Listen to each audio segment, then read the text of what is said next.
साल था 1987।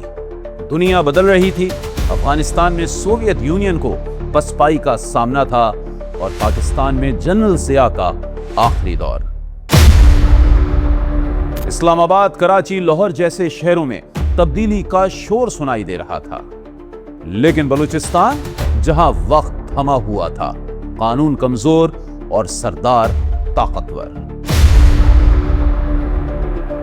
अस्सलाम वालेकुम, मैं होली आबिद। आज एक कहानी सुनाने जा रहा हूं जो एक फर्द की नहीं बल्कि पूरे निजाम की लाश के आसपास घूमती है।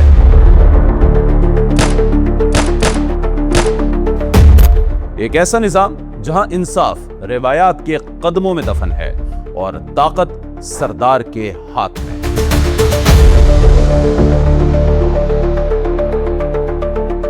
ये वो बलूचिस्तान था जहां सरदारी निजाम ने बलोच हुकूक के नारे लगाकर अपने ही अवाम को रिवायात की जंजीरों में जकड़ रखा है।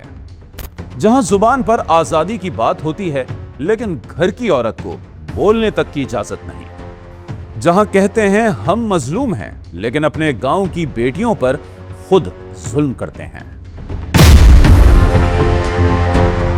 इसी बलूचिस्तान के एक गांव डिगारी में एक बच्ची 1987 में पैदा हुई।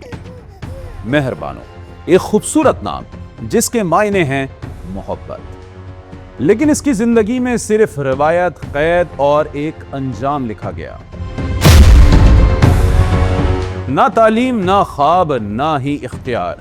जल्दी शादी, 5 बच्चों की मां।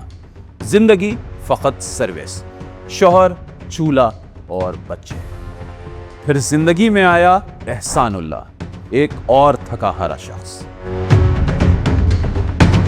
इन दोनों के दरमियान क्या था?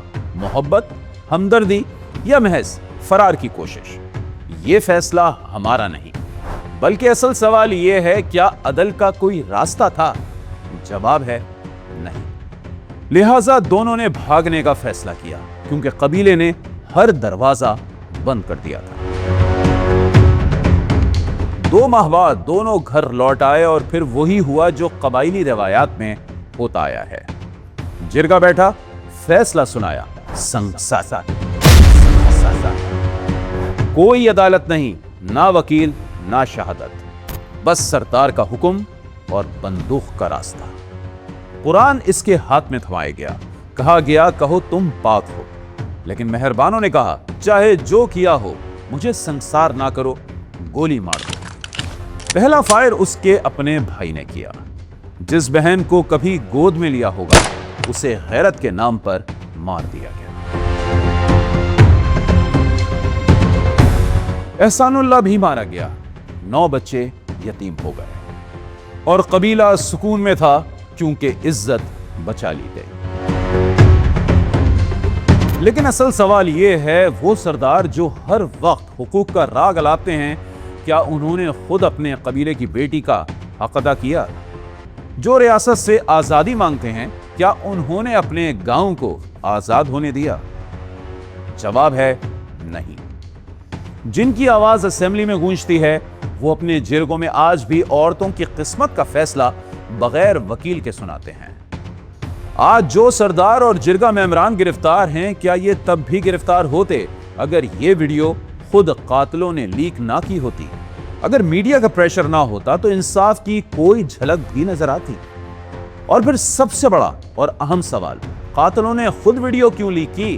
क्या यह धमकी थी, दिखावा था, या फिर ताकत का ऐलान?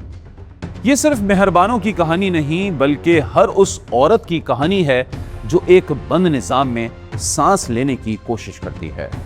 ये उस निजाम की कहानी है जो खुद को रिवायत कहकर जुल्म का जवाज बना चुका है। अगर आप समझते हैं जिरगा इंसाफ नहीं जुल्म है, तो इस वीडियो को फैलाइए। ये ना हो कि अगली वीडियो भी कातिल खुद ही लीक करें।